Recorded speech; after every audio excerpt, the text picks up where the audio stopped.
आपको ले चलते हैं सबसे बड़े ग्लोबल मंच से, जहां पर आज तक पर रूसी राष्ट्रपति व्लादिमीर पुतिन का वर्ल्ड एक्सक्लूसिव इंटरव्यू आपको दिखाते हैं। बातचीत में व्लादिमीर पुतिन ने कहा है कि भारत कभी भी दबाव में नहीं आता और राष्ट्र हित में फैसला लेता है।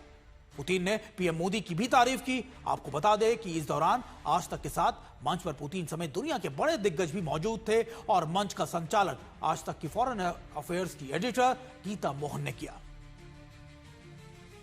अब मैं आपसे भारत को लेकर सवाल पूछना चाहती हूँ। कल आप कुछ एडिटर्स से मिल रहे थे और आपने Su-57 के बारे में बात की थी और सहयोग का प्रस्ताव भी रखा। क्या वह प्रस्ताव अभी भी मान्य है? इसे लेकर क्या जानकारी है और भारत के साथ आपकी क्या बातचीत चल रही है?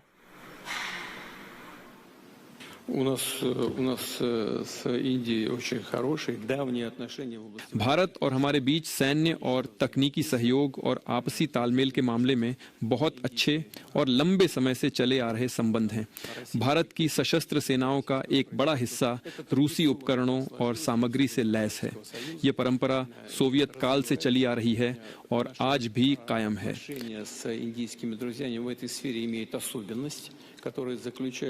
भारतीय मित्रों के साथ हमारे संबंध इस मायने में खास हैं कि ये हमारे आपसी विश्वास पर आधारित हैं। हम सिर्फ व्यापार या खरीद फरोख्त पर ही ध्यान नहीं देते, बल्कि साझा रिसर्च को आगे बढ़ाने पर भी खास ध्यान देते हैं। इसका सबसे बड़ा उदाहरण मध्यम दूरी की मिसाइल ब्रह्मोस है। इस मिसाइल के डिजाइन में भारतीय विशेषज्ञों के साथ साथ रूसी विशेषज्ञों ने भी शुरू से ही भाग लिया और परिणाम शानदार रहे।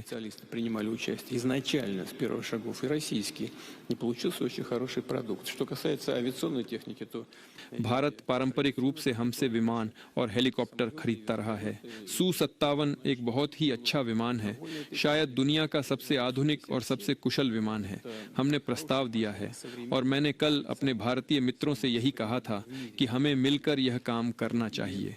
खैर, योजना सफल नहीं हुई, लेकिन हमने इसे अपने दम पर किया और हम शायद जल्द ही Su-57 बेचने के लिए तैयार होंगे। आप जानते हैं कि इसमें 2 पायलट कॉन्फ़िगरेशन हैं और ये एक कमांड सेंटर के तौर पर भी काम कर सकता है। इसलिए हम आगे बढ़ रहे हैं और हम न केवल एविएशन में बल्कि मैरीटाइम इक्विपमेंट, पनडुब्बियों और समुद्री जहाजों में भी खासे कुशल हैं। 2 пилота, и эта машина может использоваться в качестве командного пункта уже. Is there a waiver or carve out? क्या भारत को Su-57 और S-500 वायु रक्षा प्रणालियों की खरीद की छूट दी जाएगी संयुक्त राज्य अमेरिका से, और क्या वह मान्य रहेगी? आपके विचार से भारत को अमेरिका और प्रतिबंधों से कैसे निपटना चाहिए?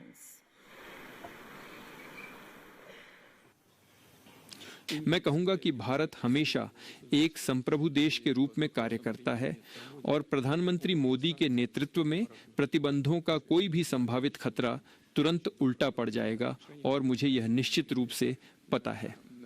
हम लंबे समय से प्रधानमंत्री मोदी के साथ गहन बातचीत कर रहे हैं और वे इसे अच्छी तरह जानते हैं। हम सभी को वह समय याद है जब प्रधानमंत्री मोदी को संयुक्त राज्य अमेरिका की सीमा में जाने से प्रतिबंधित कर दिया गया था और मुझे पता है कि प्रधानमंत्री मोदी इसे कभी नहीं भूलेंगे। अब वे प्रधानमंत्री हैं, सभी प्रतिबंध हटा दिए गए हैं और मेरी समझ से अमेरिका और भारत के संबंध सफलतापूर्वक विकसित हो रहे हैं। भारत एक संप्रभु देश है और उसे चुनने की स्वतंत्रता है। भारत उन उत्पादों को चुनता है जिन्हें वह सबसे आधुनिक और अपने लिए सबसे बेहतर मानता है और जो मुनासिब कीमत पर अच्छी क्वालिटी देते हैं। चाहे लोग कुछ भी कहें, भारत हमेशा से इसी तरह काम करता आया है। कैसे? दरअसल भारत हमेशा अपने राष्ट्रीय हितों के मद्देनजर काम करता है। रक्षा एक बहुत ही संवेदनशील क्षेत्र है, लेकिन एक बात खास तौर पर अहम है, ये बेहद जरूरी है, और वह ये है कि भारत के साथ हमारा सहयोग हमारे अन्य सभी साझेदारों की तरह राजनीतिक माहौल को देखकर बदलता नहीं है। हम किसी के दबाव में नहीं आ सकते।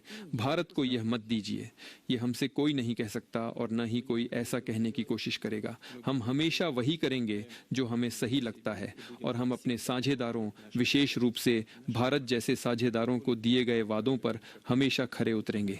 इसी भावना से, इन्हीं नियमों के मुताबिक हम अपना काम करते हैं और इसी तरह हम आगे भी काम करते रहने के लिए दृढ़ संकल्पित हैं। मैंने सत्र की शुरुआत ये कहकर की कि हम किसी के दबाव में नहीं आ सकते और मेरे को मॉडरेटर राष्ट्रपति पुतिन ने भी यही कहा है। इसी के साथ ये सेशन समाप्त करते हैं। हमारे साथ जुड़ने के लिए आपका बहुत बहुत धन्यवाद।